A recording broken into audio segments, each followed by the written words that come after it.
Obsolete infrastructure, that's what she called me. I was reviewing the quarterly safety compliance reports when the conference room screen flickered on, and there she was, Jessica Walsh, 28 years old, fresh MBA from Northwestern, probably the type who thought QR codes were revolutionary technology. The name's Rick Thompson, by the way. 54 years old, and I've been running operations at Midwest Industrial Manufacturing since 1999. The CEO's son, Tyler, introduced her as our digital transformation lead, which is corporate speak for we're about to fire a bunch of people and call it innovation. She had that look, designer glasses, tablet clutched like a life preserver, the kind of smile you see on consultants who charge $800 an hour to tell you your 25-year business model is broken. "Hi everyone," she said, flashing teeth whiter than fresh safety helmets. "I'm here to modernize our operations and eliminate process redundancies." Her eyes landed on me through the screen like she was calculating which piece of old equipment to scrap first. I didn't flinch. Just saved the vendor contact database I'd been updating, the one with 45 suppliers, phone numbers for emergency contacts, and handshake deals that kept our production lines running through 3 recessions. Renamed it Weekend Fishing Reports and backed it up to my personal drive. Rick Thompson wasn't going out like some rookie who forgot to read his contract. By lunch, I heard her in the break room talking to 2 junior supervisors about phasing out legacy workflows. Legacy. I'm not legacy, I'm the foundation this place was built on. But in Jessica's world, if you don't have a LinkedIn thought leader badge, you're dinosaur material. I'd started here when this was still a family business, back when old man Winslow actually walked the warehouse floor and knew every employee's name. That was before Tyler inherited Daddy's company and decided he needed to MBA his way to the Fortune 500. Then came the all-hands meeting. Open warehouse floor, all 150 employees standing around like we were about to witness a corporate exorcism. Jessica pulled up slides full of buzzwords like agile supply chain ecosystem and automated procurement hubs. I watched 3 shift supervisors nod along like they were seeing the second coming of Amazon. Some of our team members, especially those with traditional responsibilities, will be reassessed to ensure alignment with our digital-first strategy, she announced, staring right at me. "We appreciate your historical contributions, Rick." Historical, like I was a museum exhibit collecting dust in the basement. I didn't say a word, just smiled the kind of smile you give when someone walks into a bear trap you've been maintaining for decades. See, what Jessica didn't know, what none of these MBA types ever bothered to learn, was that I held 45 different safety certifications, every single one paid for by the company, every single one requiring my personal signature for renewals, every single one absolutely critical for legal operation. That night I stayed late. Not because I had to. I wanted to watch the third shift breathe, like a father checking on his kids before the babysitter shows up. I walked through the main assembly line where Tommy Kowalski was running the hydraulic press, same machine I'd trained him on 8 years ago when he was fresh out of high school. Now he was training the new guys, passing down the little tricks you don't learn in manuals. I double-checked my credentials across 4 different federal safety boards: active status, renewal current, signature authority tied to my name for certifications SP 4401 through SP 4445. Every protocol from hazmat handling to crane operation, all personally authorized by yours truly. Then I pulled my employment contract, not the summary HR gives new hires, but the real 47-page document I'd negotiated back in 2019 when Consolidated Manufacturing tried to poach me. Section 12D was my insurance policy. In the event of involuntary termination, all company-sponsored safety certifications and vendor authorization responsibilities shall be considered void, with formal credential revocation occurring within 72 hours of contract nullification. Nobody noticed when I left the building at 11:30 p.m., but I noticed Jessica's rental car still in the parking lot, probably building PowerPoints about efficiency metrics that had never seen a production floor. You ever watch someone mistake a load-bearing wall for drywall? You will. 3 days later, Jessica had posted motivational signs around the warehouse. Innovation over tradition in Comic Sans font, right above the OSHA safety manual I'd written after the 2018 incident. Then came the real fun. Everyone had to reapply for their evolved positions. It was spun like team building, like we should be grateful for the chance to audition for jobs we'd been doing since Jessica was in middle school. One by one, guys shuffled into that glass conference room like they were headed to divorce court. The younger supervisors came out smiling, talking about how Jessica really understands modern manufacturing. I wanted to tell them that kind of understanding usually comes with a bill you can't afford. Meanwhile, I was having coffee with my wife Linda, explaining why I might be coming home early one day soon. She just shook her head and said what she'd been saying for 25 years. "Rick, you always land on your feet." Smart woman. She didn't know how right she was going to be. When my turn came for the reapplication interview, I didn't bring a resume. I brought 25 years of knowing exactly where every bolt was tightened and every corner had been cut. Jessica barely looked up from her tablet. "Rick, you've been here a while." 25 years next month, I said, steady as a level. "Right. Institutional knowledge, we value that." Her fingers tapped the screen, probably typing dinosaur disposal into her notes app. She pulled up some half-baked org chart and pointed at a box, labeled Process Oversight with my name crossed out. Next to it, Position under Review for Automation Potential. Then she opened a file labeled Q3 Digital Migration Final, XLSX. In the comments section, can supplier relationships be managed through vendor portal software? Managed through software. Like 25 years of showing up at 2 a.m. when equipment broke down, knowing which drivers could handle rush deliveries, which suppliers would extend credit during cash flow crunches. Like all of that human capital was just data points waiting to be uploaded to the cloud. I smiled, didn't argue. But inside, every alarm bell I'd installed over 2.5 decades started ringing. Back at my desk, I opened the master operations database I'd built from scratch in 2001. Every vendor contact, every safety protocol, every certification renewal date, every emergency contact number. 45 active supplier relationships worth $12 million annually. All of them tied to me personally. Not the company, me. I'd learned that lesson during the 2008 recession when companies were dropping suppliers like hot potatoes, leaving good people hanging. So when I renegotiated my contracts, I made sure the relationships stayed personal. If Acme Steel needed a signature for their safety certification, they called Rick Thompson, not Midwest Industrial Manufacturing. I exported everything: vendor histories, safety inspection schedules, certification renewal dates, even the cell phone numbers of truck drivers who'd worked our loading dock for 15 years. Encrypted it all, renamed the files Ice Fishing Tips 2024, and sent them to my personal email. Then I cleared the recent items cache and deleted the backup logs. Call me paranoid, but I'd seen what happens when kids with business degrees try to fix things that aren't broken. That same afternoon, Jessica reassigned my vendor management duties to Brad Williams, a 26-year-old who thought EDI stood for Electronic Data Interchange, instead of understanding it was the nervous system that kept our entire supply chain alive. Meanwhile, I got tasked with warehouse organization optimization, basically counting boxes and looking busy. "Rick," Jessica said during the handoff meeting, "Brad will be taking over supplier relationships. Do you still need access to the procurement portal?" I looked at Brad, who was frantically taking notes on his phone, then back at Jessica. "Probably not. Brad seems to have it handled." What she didn't know was that I'd already logged into the Shadow admin panel, the one I'd built during the ice storm of February 2019 when the main system crashed and we had 3 days to fulfill a $500,000 order or lose our biggest client. Tyler's father had given me carte blanche to do whatever it took. So I did. If I was getting kicked off the ship, I wasn't leaving the navigation charts behind. Later that week, I walked past Tyler's corner office. The boss's son had inherited more than Daddy's company. He'd gotten the corner suite with a view of the employee parking lot, probably so he could count cars and feel important. He was laughing on a video call about trimming operational fat. Through the glass, I could see his laptop screen. Something called Legacy Employee Transition Plan, with a countdown timer showing 8 days remaining. My name was in a red box labeled Phase 1 Elimination. The fuse was getting shorter, and the whole building smelled like smoke. The first time I heard them laughing about me, I let it slide. It was during the second week of Jessica's transition period. 3 junior managers huddled around a printout of my handwritten emergency contact sheets, treating them like cave paintings. "Look at this. Actual phone numbers written in ballpoint pen," snorted Kevin Martinez from purchasing.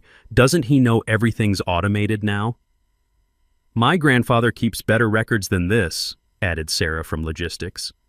"Does Thompson know computers exist?" They were clustered by the coffee machine like teenagers making fun of their substitute teacher, sipping energy drinks and dropping phrases like supply chain optimization and vendor portal integration as if those words had ever loaded a truck during a blizzard or gotten Christmas orders delivered on December 23rd.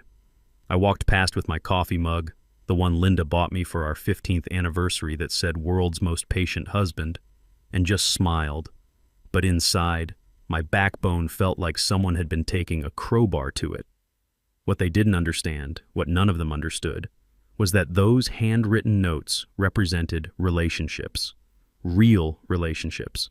Like the time in 2015 when our main steel supplier's warehouse flooded, and I knew to call Martinez Metals in Gary because I'd helped their owner's kid get a job 3 years earlier.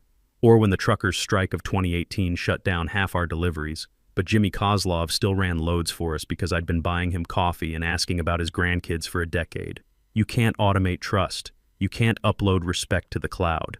By Thursday of that week, I'd been locked out of 5 different systems, including 2 I'd designed myself when the previous IT contractor had skipped town with 6 months of prepaid service fees. No warning, no email, just red error screens and contact system administrator messages. I was the system administrator, or had been. I called IT and got transferred to Jessica's assistant, a nervous kid named Ashley who sounded like she'd rather be anywhere else on Earth. "Sorry, Rick, all system access requests go through departmental management now. That's Jessica, like she was running the Pentagon instead of a mid-sized manufacturing company in Indiana." I didn't argue. Just hung up and stared at my monitor, blank but humming, like a television tuned to a dead channel. Around me, the warehouse floor buzzed with its usual controlled chaos. Forklifts moving pallets, workers checking inventory, supervisors calling out over the radio system I'd helped install in 2004. All of it running on protocols I'd written, safety systems I'd implemented, vendor relationships I'd spent 25 years building.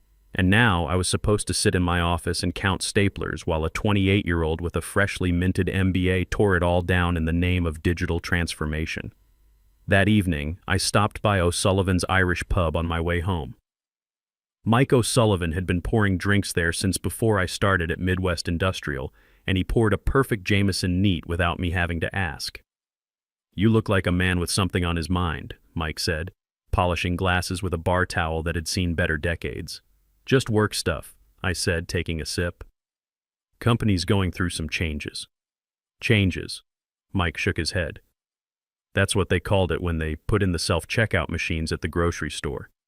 Laid off 8 cashiers who'd been there 20 years combined. Progress, they said." I nodded and finished my whiskey. Progress. "You know what I told my son when he wanted to quit his apprenticeship to become a social media influencer?" Mike leaned on the bar. "I told him there's no substitute for knowing how to actually do something. Kids today think everything can be learned from a YouTube video. Smart man, Mike O'Sullivan. He didn't know how right he was about to be proven." The next morning I drove to Henderson & Associates, the notary office in a strip mall between a dry cleaner and a tax preparation service.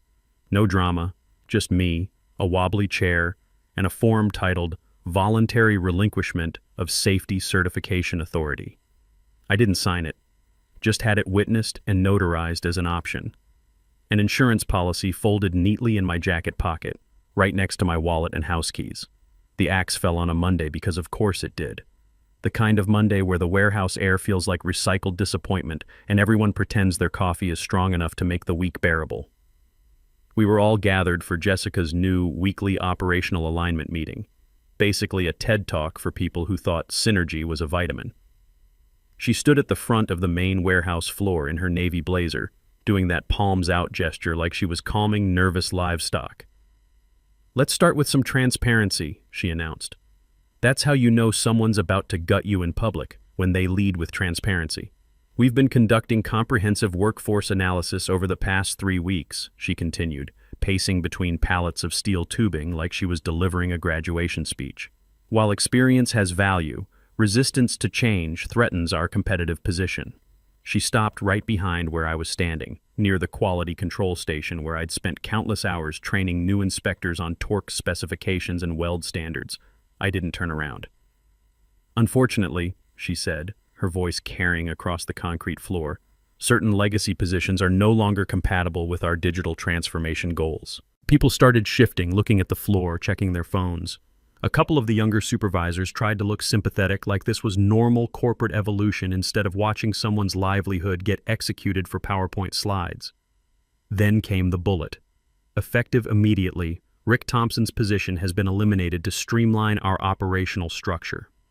No warning, no private meeting, no conversation. Just a sentence hanging in the air like diesel exhaust. I stood up, not because I was shaken, but because my legs felt too steady for how much I wanted to kick something through the nearest wall. Around me, 25 years of relationships, mentoring, and crisis management had just been reduced to a line item on Jessica's efficiency report. HR materialized like undertakers. Two of them, both young, both avoiding eye contact like I had something contagious. Janet from HR, who used to ask my advice about her son's college applications, handed me a manila folder with termination paperwork, COBRA benefits information, and a line that needed my signature. I pulled my own pen from my shirt pocket, the same cross pen Linda had given me for my 10th anniversary at the company, and signed it in one smooth stroke. "I'll need printed copies," I said. Jessica blinked. "We've gone paperless. Everything's digital now." I said printed.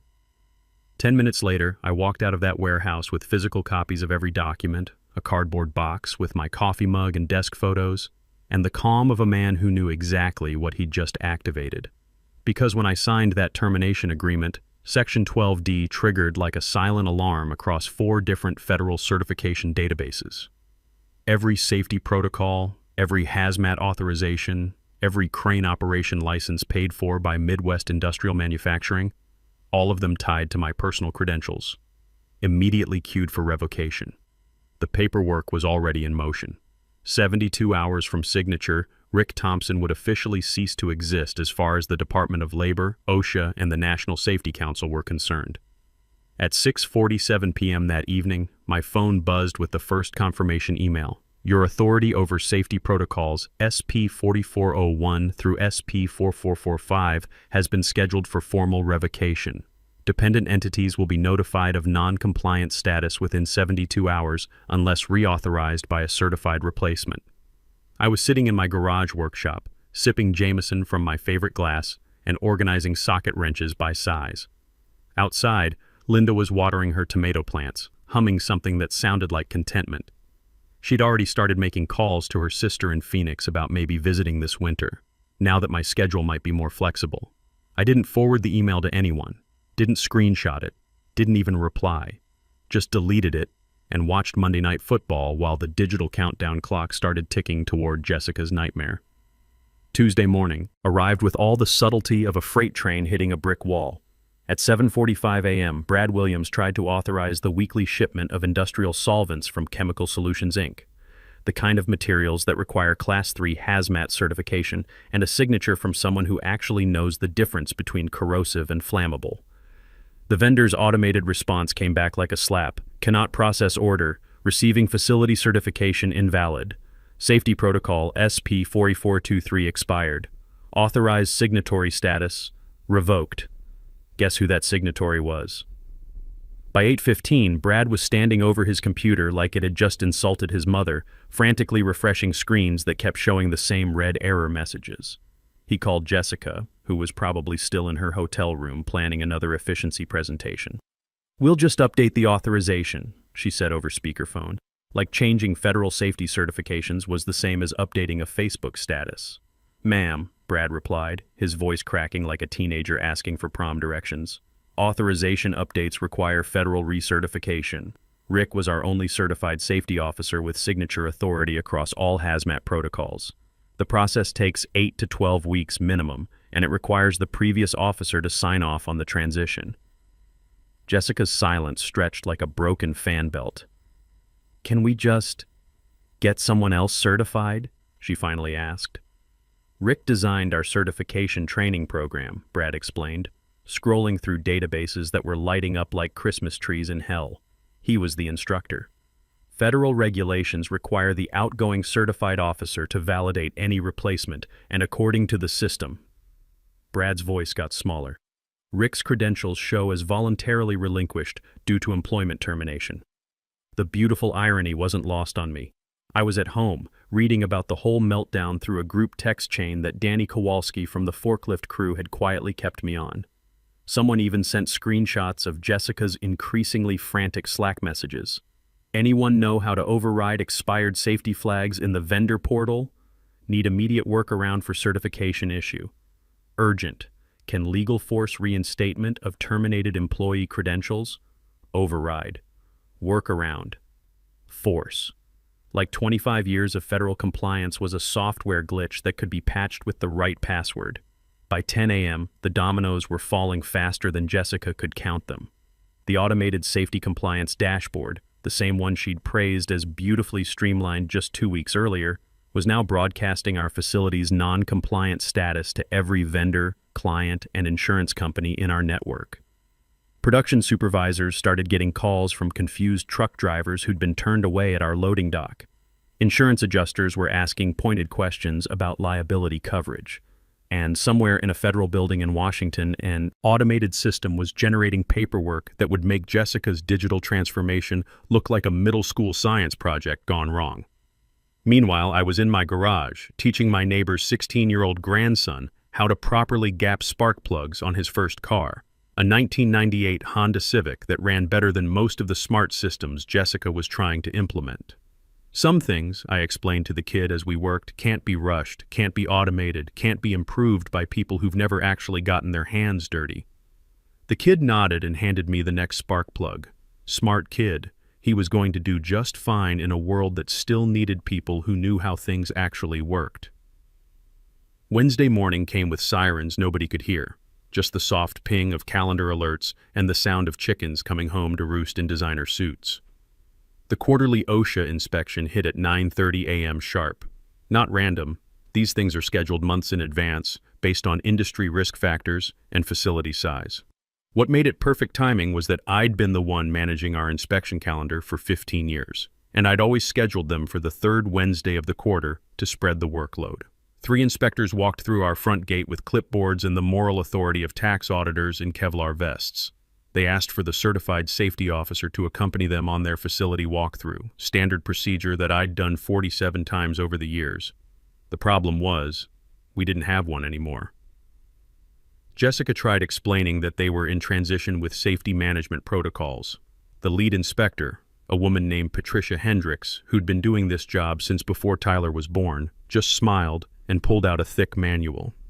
Federal Regulation 29, CFR 1910.95, requires a certified safety officer to be present during all inspections of facilities handling Class 2 and Class 3 materials, she said, turning to a page marked with yellow post-it notes.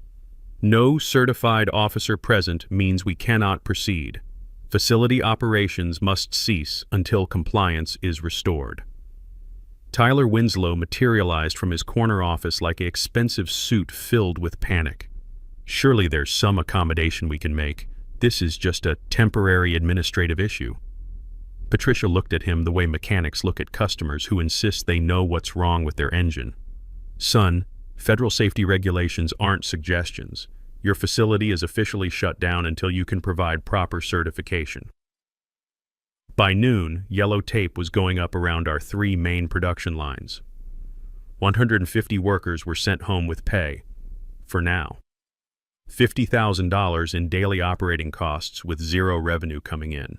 Insurance companies started making phone calls that nobody wanted to answer. I heard about all this from Danny Kowalski, who stopped by my house around lunchtime with a 6-pack of beer and a story that got better with every telling. You should have seen Tyler's face, Danny said, settling into my garage workbench area. Kid looked like someone had told him Santa Claus was a communist. Jessica kept trying to call people, but who you gonna call? The Federal Safety Certification Ferry? We spent the afternoon in comfortable silence, Danny helping me organize tools while I explained why certain wrenches belonged in specific places. Order matters when you're trying to fix something under pressure. Jessica was about to learn that lesson the hard way. Thursday brought the insurance company review. Seems when your safety certifications lapse, your liability coverage gets reviewed faster than a NASCAR pit stop. The kind of review that involves lawyers reading fine print and discovering words like null and void buried in subsection 47B. Tyler spent that morning on conference calls with legal teams explaining how they'd accidentally invalidated their entire operational insurance policy by terminating their certified safety officer without proper transition protocols. The insurance company's response was professional, polite, and devastating. Coverage suspended pending compliance restoration. That same afternoon, our three biggest clients received automated notifications that Midwest Industrial Manufacturing was operating under non-compliant status. In the world of government contracting and corporate liability, non-compliant is like having leprosy at a dinner party. My phone rang around 4 p.m. Unknown number, but I answered anyway. "Rick." The voice was shaky, desperate. "This is Tyler Winslow. We need to talk." I was in my garage, applying Danish oil to an oak bookshelf I'd been building for Linda's birthday. About what? Coming back. We made a mistake. A big mistake. Name your terms. I set down my brush and looked out at the late afternoon sun filtering through maple trees. What mistake was that? Letting you go. The safety certifications, the vendor relationships, the inspection protocols. We didn't understand how everything was connected. Jessica said it could all be automated. Long pause. Jessica's contract has been terminated. I almost felt bad. Almost. Sorry to hear that. Rick, we're hemorrhaging money. The insurance company won't cover us without certified oversight. Our biggest clients are threatening to cancel contracts. OSHA won't let us operate. We need someone who understands the systems, who can get us compliant again. Sounds expensive. We're prepared to offer you whatever it takes. VP of Operations position. $120,000 salary. That's 40% more than you were making. Signing bonus, company truck, whatever you need. I picked up my brush and applied another coat of oil to the bookshelf. Smooth, even strokes, just like my grandfather had taught me 40 years ago. I appreciate the offer, Tyler, really do. But I start my new job. Monday. New job? Consolidated Manufacturing offered me VP of Operations last Friday. Seems word gets around fast when someone with my background becomes available. The silence stretched like a broken cable. Rick, please, we can match any offer, we can beat it. Just tell us what you want. Tyler, I said, gentle but final. You can't match 25 years of respect. I hung up and finished the bookshelf. Outside, Linda was deadheading her roses, humming something that sounded like victory. Friday brought the final dominoes. Consolidated Manufacturing announced their new VP of Operations in a press release that hit every industry blog before lunch. Veteran Operations Manager Rick Thompson brings quarter-century of manufacturing excellence and established vendor relationships to our expanding enterprise. Within 2 hours, 4 of Midwest Industrial's major clients called Consolidated sales team. Seems they preferred working with companies that had VPs who answered their phones and knew their procurement managers' kids' names. Martinez Metals called me directly. Rick, heard you landed at Consolidated. We've got some contracts coming up for renewal. Jimmy Kozlov from Transport sent a text. New place treating you right? Got 3 drivers asking when they can start running loads for you again. By closing time Friday, Tyler's company had lost $2.8 million in contracts to competitors, faced $750,000 in insurance claims they couldn't file, and owed 150 workers for a week of shutdown pay with no revenue to cover it. As for me, I was in my new corner office Monday morning, sipping coffee from a mug that didn't have any motivational slogans on it, reviewing vendor contracts with handwritten notes in the margins. Real relationships built one handshake at a time over 25 years. On my desk, held down by a paperweight Linda had given me for our 20th anniversary, was a yellow sticky note. No signature, no corporate speak, just 7 words in my own handwriting. Experience never goes out of style. Outside my window, I could see trucks loading and unloading, workers who knew their jobs, systems that hummed instead of crashed. It looked a lot like respect, and it felt like home. The best part? My phone hadn't stopped ringing all week. Seems there were a lot of companies out there who'd rather have someone who knew how to actually run operations instead of someone who knew how to run PowerPoint presentations. Jessica's digital transformation had worked perfectly. She'd transformed a profitable manufacturing company into a cautionary tale, and she'd transformed an obsolete 54-year-old into the most sought-after operations executive in the industrial Midwest. Sometimes the old ways work best. Sometimes experience trumps education. And sometimes, when someone calls you obsolete infrastructure, the best response is to show them what happens when the infrastructure walks away. I raised my coffee mug toward the window, toward the warehouse across town that was still sitting silent and empty, and smiled. The last laugh, as it turned out, was mine.